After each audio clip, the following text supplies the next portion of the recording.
ये चीज आपने कभी ना कभी लाजमी सोची होगी कि यार जब भी मैं बाइंग करता हूं मार्केट हमेशा क्यों मेरे ऑपोजिट जाती है। मैं अगर लॉन्ग पोजीशन ले लूं वो मार्केट का टॉप बन जाता है, मैं शॉर्ट पोजीशन ले लूं वो मार्केट का बॉटम बन जाता है, और हमेशा मार्केट मेरे ऑपोजिट डायरेक्शन में ही क्यों जाती है। अब देखो ये चीज तो आपने सोची होगी कभी कि यार कहीं ये कोई बंदा बैठ के इसको कंट्रोल तो नहीं कर रहा कि जिस डायरेक्शन में मैंने प्ले करना है हमेशा उसकी ऑपोजिट डायरेक्शन पे जाए। तो आई डू बिलीव कि ये चीज आपने कभी सोची होगी। अब देखो आप लोगों को इस चीज का पता है कि देखो कोई थर्ड पार्टी फैक्टर इसमें इन्वॉल्व नहीं है, कोई बंदा इसको कंट्रोल नहीं कर रहा, completely flow of dependent market है, फ्लो ऑफ मनी इसको जिस डायरेक्शन में मिलेगा मार्केट उस डायरेक्शन में चली जाएगी। अब देखो जब कोई थर्ड पार्टी फैक्टर इसमें इन्वॉल्व नहीं है, जब मार्केट का इसमें कोई कसूर नहीं है, तो कभी ये भी सोच के देखोगे कहीं कसूर मेरे अपने अंदर तो नहीं है। क्या मैं चीजों को गलत तरीके से इंप्लीमेंट तो नहीं कर रहा? क्या मैं हाइप को देखते हुए या जिन पैटर्न्स को मैं ट्रेड कर रहा हूं वो मैं कहां पे ट्रेड कर रहा हूं? कभी ये चीज के ऊपर सोचने की कोशिश की है? तो आज की वीडियो के अंदर मैं आपको जरा डिटेल में ये समझाता हूं कि भाई आप लोगों की बाइंग्स हमेशा टॉप बाइंग्स क्यों बन जाती हैं। एक्चुअली में गलती आप लोग क्या करते हो, फिर आप लोग कहते हो कि हम तो टेक्निकल एनालिसिस भी सीख चुके हैं, हमें तो ये भी आता है, हमें तो वो भी आता है। तो आओ जरा मैं आप लोगों को प्रैक्टिकली बिटकॉइन के चार्ट में लेकर चलता हूं और प्रैक्टिकली आप लोगों को समझाता हूं कि इस टाइम पे जो बड़े बड़े टेक्निकल एनालिस्ट भी गलती कर रहे हैं और उसके अकॉर्डिंगली वो आप लोगों को भी गलत चीजों की तरफ गाइड कर रहे हैं, और कैसे कर रहे हैं ये भी मैं आप लोगों को समझाता हूं। अब देखो मेरे भाइयों इस टाइम पे ना मार्केट में आप लोगों को पता होगा कि ट्रेडर्स जो है ना वो ये इस हेड एंड शोल्डर पैटर्न के ऊपर बहुत ज्यादा फोकस कर रहे हैं, और अब ये इसके अकॉर्डिंगली सारे टेक्निकल एनालिस्ट एकदम से कहना शुरू हो गए कि मार्केट 73 73 73 टारगेट्स आना स्टार्ट हो गया। अब देखो मेरे भाइयों अब ये बहुत लेट टारगेट सेट किया है उन्होंने। क्यों लेट सेट किया है मैं इसको प्रूव भी करता हूं कि क्यों मैं ये कह रहा हूं कि ये अब लेट प्रेडिक्शन कर रहे हैं। उसके रीजन ये है कि देखो ये 8 मई को अगर आप जाओ ना मेरे पेज पे या मेरे ग्रुप के अंदर, तो मैंने ये स्ट्रेट फॉरवर्ड आप लोगों को अपडेट दी थी कि very high probability pattern as every leg is perfectly following all technicals and respecting major levels not confirmed until neckline is formed or the right shoulder takes support। अब देखो ये 8 मई को मैं आप लोगों को बता रहा था जिस टाइम पे राइट शोल्डर की फॉर्मेशन हो रही थी। अब उस टाइम पे कोई ट्रेडर किसी टेक्निकल एनालिस्ट को इस चीज पे बिलीव ही नहीं था, इसको कंसिडर ही नहीं कर रहे थे। अब देखो आप लोगों की गलती एक्चुअली में ये होती है कि जब भी आप किसी पैटर्न किसी स्ट्रक्चर को आइडेंटिफाई करते हो ना, आप इतना लेट आइडेंटिफाई करते हो कि जो एक्चुअली में उसमें ट्रेडेबल अपॉर्चुनिटी होती है वो पहले ही आप मिस कर चुके होते हो। आप यूजुअली उसको ट्रेड करते हो जब आपका वो स्ट्रक्चर या वो पैटर्न एक्सपायरी रेशो पे चला जाता है, तब आप लोगों को याद आता है ये तो बन रहा है, मैं इसको ऐसे ट्रेड करता हूं। मैंने तो यूट्यूब पे वीडियो देखी थी, जब ये चीज बनती है तो उसके बाद प्राइस एक्शन ये होता है, फिर अल्टीमेटली वही पैटर्न आप लोगों को अच्छा भला रगड़ा देता है। अब देखो जब आप पैटर्न्स को ट्रेड करते हो, यूजुअली मैं पैटर्न्स को रिकमेंड नहीं करता। क्यों नहीं रिकमेंड करता मैं आप लोगों को ये भी समझाता हूं, वो चीज को भी समझिएगा। अब देखो जब आपका ये कोई स्ट्रक्चर या पैटर्न आपका ये इस तरीके से फॉर्म हो रहा हो ना, तो यूजुअली जब हेड एंड शोल्डर पैटर्न बनता है तो हेड एंड शोल्डर पैटर्न के हम राइट शोल्डर को ट्रेड करते हैं। मतलब ये राइट शोल्डर को नेक लाइन से लेके बेस प्राइस तक हम शॉर्ट पोजीशन लेते हैं, और बेस प्राइस से लेके राइट शोल्डर कंप्लीशन तक हम लॉन्ग पोजीशन अपनी लेते हैं बस। अब 99% ट्रेडर क्या करता है, वो ये नेकलाइन ब्रेकआउट को ट्रेड करने की कोशिश करता है और फिर रेंज हाई को एम करता है। अब मुझे ये बताओ कि ये इसके ब्रेकआउट को ट्रेड करना ज्यादा सेफ है या एज कंपेयर टू ये कि आप इसकी रेंज लो आइडेंटिफाई करके उसको ट्रेड करो।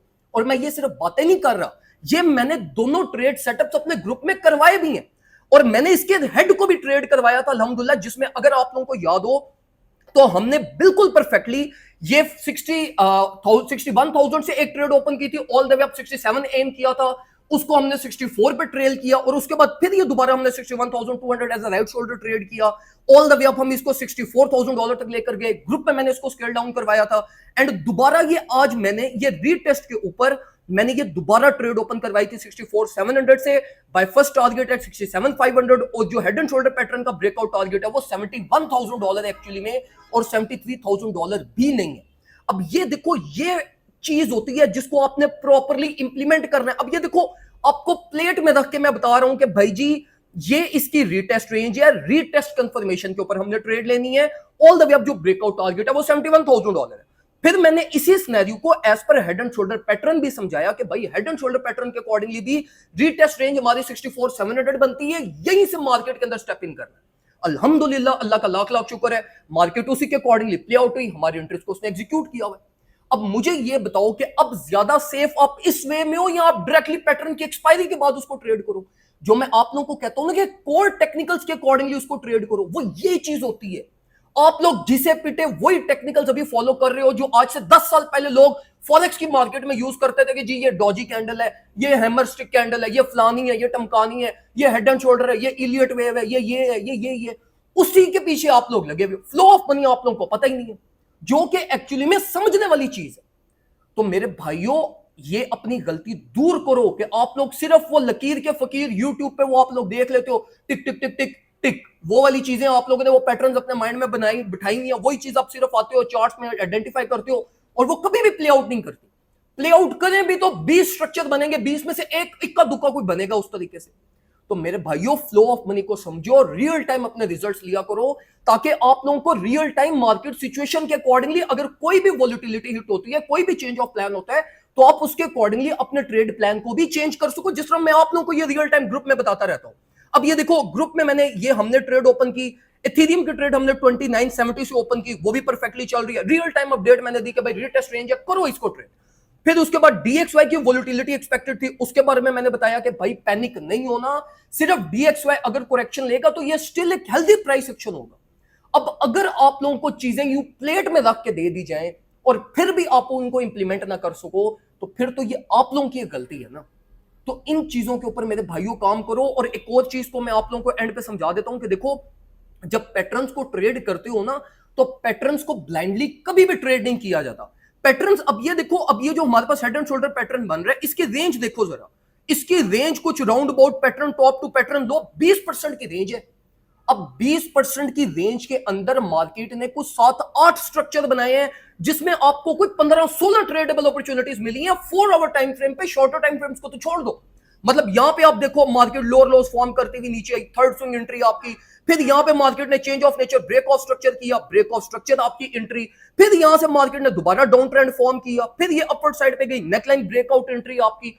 तो बीच में इतनी अपॉर्चुनिटीज आपको मिलती हैं, वो अपॉर्चुनिटीज आप स्ट्रक्चर के अकॉर्डिंगली अवेल करते हो।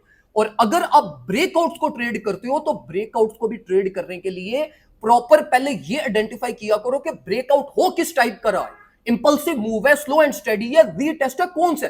पहले तीनों टाइप्स में से ब्रेकआउट को आइडेंटिफाई करो। अगर इंपल्सिव मूव है, उसको कभी भी कैच नहीं करना, वो कोई ताल्लुक नहीं है हमारा इंपल्सिव मूव से, ये किस्मत नसीब से मिलते हैं। जिस तरह हम ये रेंज लो बाइंग कर ले, बीच में मार्केट ने ये इंपल्सिव मूव कर लिया, हमारे प्रॉफिट डबल आउट हो गए, बस।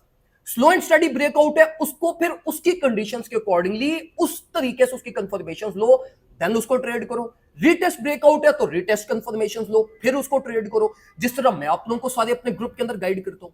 तो इस तरीके से चीजों को फॉलो अप किया करो, ब्लाइंडली मत प्ले किया करो। ये घिसे पीटे जो आप लोगों ने यूट्यूब से चीजें सीखी नहीं है ना, देखो मैं ये नहीं कह रहा कि गलत है चीजें, चीजें ठीक है, लेकिन वो एक स्पेसिफिक कंडीशन, एक स्पेसिफिक एरिया ऑफ इंटरेस्ट में सिर्फ इंप्लीमेंटेबल है। जब आप रियल टाइम प्रैक्टिकली उनको चार्ट्स में लेकर आओगे तो वो इंप्लीमेंटेबल नहीं होंगी, वो उल्टा आप लोगों को लॉस करवाएंगी और हमेशा आप लोगों के टॉप बाइंग होगी। तो इन चीजों से बचो।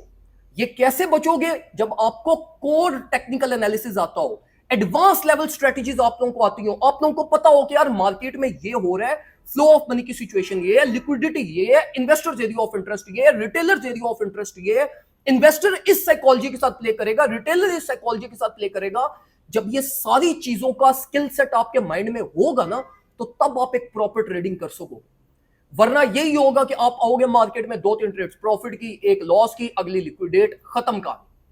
तो लॉस नहीं करना। आपका पोर्टफोलियो $100 है, $200 है, $300 है, वो विड्रॉ कर लो, बाहर निकाल लो, कहीं और इन्वेस्ट कर दो, वो आपके लिए ज्यादा फायदेमंद होगा, बजाय इसके कि आप यहां पे ब्लाइंडली प्ले करो और आपने कोई प्रॉपर कम्युनिटी ना ज्वाइन की हो, आपको एडवांस लेवल टेक्निकल्स ना आते हो, आप कभी भी सक्सेसफुल नहीं हो सकोगे ट्रेडिंग में।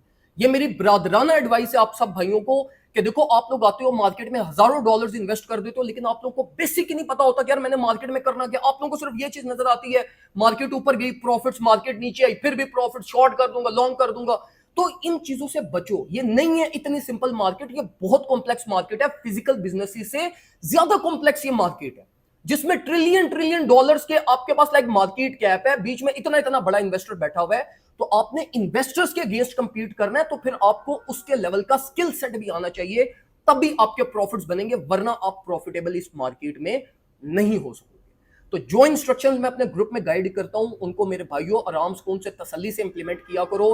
बेशक एक्सपेंसिव बाइंग कर लिया करो, कोई मसला नहीं है, लेकिन चीजों को प्रॉपरली समझ के फिर इंप्लीमेंट किया करो, तब आप लोगों के प्रॉफिट्स बनेंगे और आप लोगों को ट्रेडिंग में भी मजा आएगा। बाकी दुआ में मुझे याद रखिएगा, कोई फर्दर अपडेट्स हुई तो मैं ग्रुप में भी आप लोगों से शेयर कर दूंगा और साथ साथ मैं आप लोगों को सारी चीजें गाइड करता रहूंगा। ख्याल रखिए अपना भाइयों, अल्लाह।